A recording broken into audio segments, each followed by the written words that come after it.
Nearly 15 hours after a fiery crash, I-20 remains shut down in Arlington and the flames are still burning. I'm going to show you I-20 near Bowman Springs. That's the map. That's how you know. And there's the video from earlier. A tanker truck hauling propane collided with a car. Firefighters have been spraying water on the flames to avoid an explosion.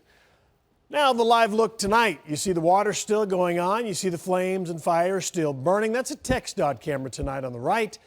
And it could last a lot longer, well into tomorrow morning. Fox 4's Brandon Todd has the latest. He's on the scene. Brandon. Well, Steve, I can tell you that fire and propane continue to leak out of this tanker truck. You can see this TxDOT shot that you showed there. It clearly shows that there's still some flames coming out of there. And we can show you back behind me here. I'll step out of the way, but you can see that this, what is normally a busier stretch of I-20, is vacant other than the fire trucks that are down near that propane tanker. This section of I-20 continues to be shut down in both directions and may be this way on into tomorrow morning. A tanker truck on its side spewing propane and flames right in the middle of I-20 westbound near Bowman Springs.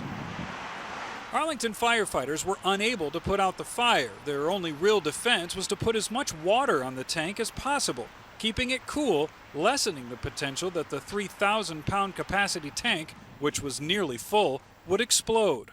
We pulled the fire crews back just for precautionary reasons, safety. We're hoping just to let it burn itself out. Fire investigators say shortly after 6 this morning, a red Mustang clipped the tanker truck, causing it to flip. No one was seriously injured. I was asleep on the couch and I heard a blue, blue, blue, blue, blue, blue. And I'm like, man, what's going on? Nearby apartment residents were asked to evacuate. It's very precautionary. I'm going to go over my family and friends' house. So it's going to be it. I'll come back in a couple hours. Hopefully everything will be all right. Fire officials drove this robot right up close to the tanker, trying to see if there was a valve that would bleed the propane quicker. They found nothing. And as it continued to burn well into the afternoon, the next concern, with I-20, 820, and ramps from 287 shut down, was rush hour. It's a pain. It's crazy. It's backed up all the way past 303. As drivers were routed off of I-20, many found themselves on Green Oaks or Little Road, sitting in traffic that was just inching along. We've been stuck for about an hour. We came around and we're still here. Oh my God, I drove this whole road 4 times. I can't. I'm trying. I just want to go home. We just decided we're just going to turn back home because we're not going to make it. All right, back out live here again. This stretch of I-20 closed down in both directions. That fire continuing to burn. The early estimate was that this may be burning itself out by 10 o'clock.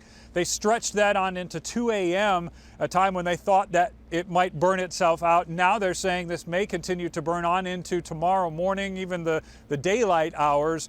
The problem, of course, is that propane is burning at a very slow rate, or leaking out or bleeding out at a very slow rate. Steve? All right, Brandon, I have 2 questions. First, I guess we can't take when we see the flame disappear as an indication the road is immediately opening, because there's probably some road damage there.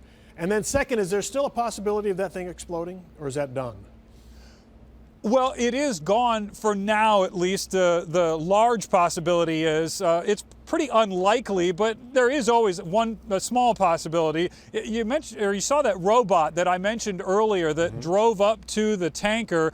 Well, that robot was able to tell investigators that the shell of this tanker is, for the most part, pretty sound. There isn't any evidence that, like, say, the license plate or other parts of the shell of that tanker were melted or damaged in any way that the propane would be compromised or the stability of that would be compromised. So, of course, the strategy of pouring water continuously over this tanker truck to keep it cool so that it doesn't heat up seems, for now at least, to be working. Steve? And then the road, they'll take a look at that. They won't even know what's out there until they move the tanker, right? The condition of the road itself. I'm sorry, I didn't hear you. I'm just saying that they won't know if what the road looks like with all the burning, if the surface itself needs debris resurfaced from the temperature. Right, exactly, and you've obviously you're gonna have a mess there. You're gonna have some damage on into after they even get that fire out. They've got to get that tanker then uprighted and cleared off of the highway, so this is not going to be resolving itself anytime soon. Okay, Brandon, we'll check back with you throughout the night. Thanks a lot.